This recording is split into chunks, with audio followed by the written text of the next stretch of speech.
आपने सुबह से लेकर शाम तक वॉर की कवरेज देखी और इसमें बदलते हुए हालात मामलात को भी आपने बड़े करीब से देखा। कहाँ खड़ा देख रही है पाकिस्तान को? क्या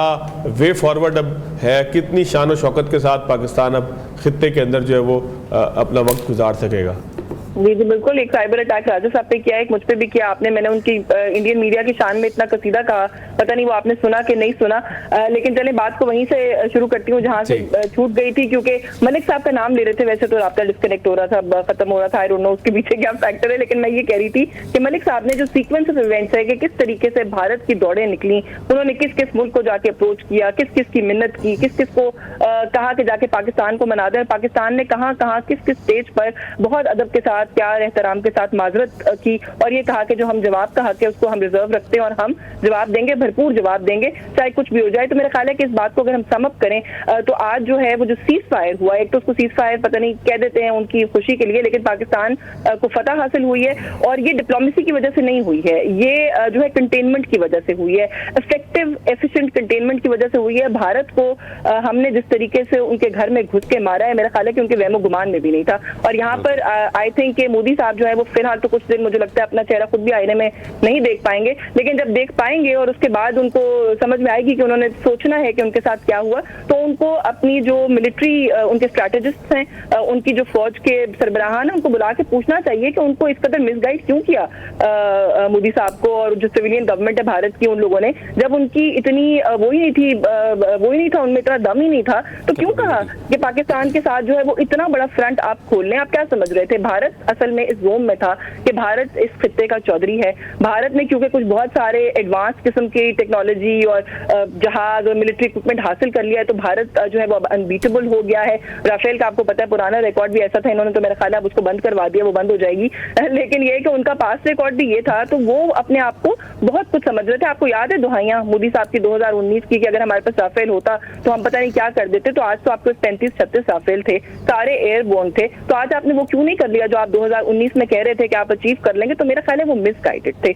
उनको लगा कि शायद हमने अपने आप को मिलिटरीली इक्विप नहीं किया है, हमने अपने आप को अपडेट नहीं किया है, वो वहां पर भी गलत साबित हुए। बाकी बात रहेगी ह्यूमन फैक्टर की, जो भी राजा साहब कह रहे थे, तो इस बात में तो कोई शक ही नहीं है ना, हमारी आर्म्ड फोर्सेस बैटल हार्डेंड है, वेल ट्रेन्ड है, उनकी एक्सपर्टीज और प्रिसीजन का मुकाबला दुनिया में कोई नहीं कर सकता। एंड मोस्ट इंपॉर्टेंटली जो बात मैं हमेशा कहती हूँ कि हमारे पास एक जज्बा है, हमारा ईमान है कि अगर हम वापस आ गए तो हम गाजी हैं, वापस ना आए तो हम शहीद हैं, और शहीद कभी नहीं मरता। अगर आप इस जज्बे के साथ जाते हैं अल्लाह की राह में अपनी जान देने के लिए, तो फिर कौन बीट कर सकता है? बात ही खत्म हो जाती है। इस पूरे फियास्को के बहुत सारे एस्पेक्ट्स हैं, मिलिट्री एस्पेक्ट है, पॉलिटिकल एस्पेक्ट है, जिस तरीके से उन्होंने वहां पर अपना एक जो हाइप क्रिएट की अपने लोगों के अंदर, उनका मीडिया, जैसे मैं पहले भी कह रही थी, वो तो अभी सुसाइडल हुआ है इस वक्त, वो पता नहीं अपने आप को कुछ करना नहीं, क्योंकि उनको समझ नहीं आ रही कि ये हुआ क्या है। लेकिन एक और बड़ी इंपॉर्टेंट बात कि मेरा ख्याल है कि भारत की जो एरोगेंस थी, भारत को जो खुद पर गरूर और घमंड था, उसके मुंह पे जो सबसे बड़ा चांटा है, पता है वो क्या है? कि ये वो भारत है जो ये कहता था कि हम पाकिस्तान के साथ किसी भी मामले में किसी की मीडिएशन को बर्दाश्त नहीं करेंगे, ये बायलैटरल इश्यूज हैं, हम जाने, हमारा काम जाने, हम इस मामले, हर मामले को खुद देखेंगे। आज उन्होंने ना सिर्फ मीडिएशन जो है वो एक्सेप्ट की है, मीडिएशन खुद बुलाई है, और उससे बढ़कर भी कि अमेरिका ने उनको इस काबिल भी इस वक्त नहीं समझा कि वो यही उनको फेस सेविंग दे देता कि सीज फायर को वो खुद अनाउंस कर देते। अमेरिकी प्रेसिडेंट ने सीज फायर को अनाउंस भी खुद किया। फिर उसके बाद उनका इस बात के ऊपर मान जाना कि एक न्यूट्रल थर्ड पार्टी वेन्यू के ऊपर वो आके इसके बाद हमसे बातचीत करेंगे और मामलात के ऊपर, ये भी मेरा ख्याल है कि अगर वो समझें, जो कि वो नहीं समझ रहे, तो इससे ज्यादा जलील वो शायद हो नहीं सकते थे, क्योंकि ये भी अगेन एक वो बात है जो वो मानने को तैयार नहीं थे। एंड अगेन पाकिस्तान तो पहलगाम के बाद से अभी तक कंसिस्टेंटली कह रहा है कि हमसे बात कर लें, आप आके इन मामलात को डिस्कस कर लें, ये बातें बातचीत से हल होती हैं, इन्वेस्टिगेशन करा लें। तो आए वो आखिर में बातचीत के ऊपर ही हैं, लेकिन बहुत सारे जूते खा के। वो मेरा ख्याल है इसी चीज की कसर थी और कमी थी, वो जैसे ही पूरी हुई है तो वो मुज़ाकरात की मेज के ऊपर आ गए हैं। जो एटीट्यूड है, पता नहीं आप लोगों ने एनालाइज किया है कि नहीं किया है, लेकिन वो जो सॉर्ड लूजर्स नहीं होते, वो वाला एटीट्यूड भी उनका है। उनके जो फॉरेन सेक्रेटरी हैं, अगर आपने उनकी स्टेटमेंट का आगाज देखा तो उन्होंने कहा कि पाकिस्तानी डीजीएमओ कॉल्ड इंडिया। तो चलें, आप अपनी ईगो को थोड़ा सा मसाज कर लें, कोई फर्क नहीं पड़ता, लेकिन अच्छा भाई हमने माफी मांग ली बस। आपने जयशंकर की ट्वीट देखी है, उसमें भी उन्होंने आखिर में कहा जी कि हमने सीज फायर को एक्सेप्ट कर लिया है, लेकिन हम अपने टेररिज्म का जो स्टैंड है उस पर स्टैंड करते हैं। तो जयशंकर साहब को किसी को बताने की जरूरत है कि भाई बैटल ग्राउंड में स्टैंड करना होता है। जब आपको आके पढ़ रहे थे ना जूते, तब स्टैंड करना था। अब आप जो मर्जी कहते रहे, कोई फर्क नहीं पड़ता। तो मेरे तक जो ज़राए ने खबरें पहुंचाई हैं वो ये हैं कि जब पाकिस्तान को कांटेक्ट किया गया कि आप डीएस्केलेशन की तरफ जाएं, तो पाकिस्तान ने कहा कि हम तो पहले दिन से यही चाहते हैं, ये तो दूसरी साइड है, वो आप उनके जाके बयानात देख लें, वो तो डीएस्केलेशन चाहते ही नहीं। So if they want war we are giving them a war. तो वो उस पे क्या हुआ कि उन्होंने कहा कि क्या किया जाए कि आपको लगे कि उस तरफ से डीएस्केलेशन वो चाहते हैं, क्योंकि हमें पता है कि वो चाहते हैं। तो फिर हमारी तरफ से कहा गया कि आप उनसे कहें कि ये जो प्रेशर है उसमें इस चीज का इजहार करें। सो दैट्स वाई वो जो उन्होंने वो सूफियाबाजी जो दिखाई, हाँ, वो कर्नल सोफिया कुरैशी को ही आगे करके तो उससे शुद्ध हिंदी में इन्होंने कुछ ऐसे लफ्ज बुलवा दिए ताकि हमें वो समझ ना आ जाए और बाद में हम लोग चेते ना रहें। अब अगली कहानी ये है कि इस सारे तनाजुर में अब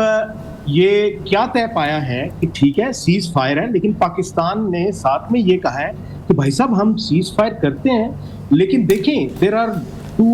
बेसिक प्रॉब्लम्स जिनके ऊपर के बात होने की जरूरत है और उनका हमें हल चाहिए। एक, IWT के ऊपर जो स्टांस इंडिया ने अब बनाया है वो रिवर्स करे और आने वाले दिनों में आपको नजर आएगा कि इंडिया अचानक से ये कहेगा कि क्योंकि क्लाइमेट चेंज है और उसमें हम लोग अच्छा कंट्रीब्यूशन रखना चाहते हैं और Indus civilisation one of the ancient civilisation है, तो उसके फ्लोरा एंड फौना को हम लोग डिस्टर्ब नहीं करना चाहते। तो अब वो ये कहेंगे कि for safeguarding the Indus civilisation हम IWT को छेड़ेंगे नहीं,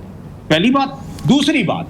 पाकिस्तान ने यह भी कहा कि वो जो stance abrogation of 370 and 35A वाला आपने लिया हुआ है वो किसी भी तरीके से वो आप वापस करें, या वो सुप्रीम कोर्ट से करें, या फिर जो आपने अपनी असम्बली बनवाई हुई है उस असम्बली ये Indian illegally occupied Jammu and Kashmir की जो इन्होंने असम्बली बनवाई हुई है उसमें वो कोई बिल पेश करके करें और वहां पे उसको पास करवा के तो इसको एब्रोगेट करवाएं, सुप्रीम कोर्ट इसको एब्रोगेट करें। बिकॉज वो जो सूरत हाल थी एब्रोगेशन ऑफ 370 एंड 35A से पहले की Indian illegally occupied Jammu and Kashmir की, जिसमें कि इंडिया वो सारे का सारा अपने आप को ये नहीं समझ सकता कि वो हड़प कर जाएगा और कोई उससे पूछेगा नहीं। ये दो नेशंस के बीच में ये एक कॉन्फ्लिक्ट है और उस कॉन्फ्लिक्ट को एंडोर्स किया जाए और यूनाइटेड नेशन की जो रेजोल्यूशंस हैं उनके मुताबिक कश्मीर का स्टेटस जो है वो बहाल किया। ये बेसिकली आने वाले दिनों में आपको नजर आएगा और इन बुनियादों के ऊपर ये कुछ दिन डायलॉग्स चलते रहेंगे इनके और तकरीबन ये सारा जो काम होगा, क्योंकि आने वाले दिनों में हमें पता है कि वो बिहार में इलेक्शन भी यूपी पे, तो वो उस इलेक्शन के तनाजुर में शायद ये अंदर खाते छुप छुपा के ये सारी चीज़ें होती रहें थर्ड पार्टी के जरिए, लेकिन ये है कि all of these things they will be taken very seriously.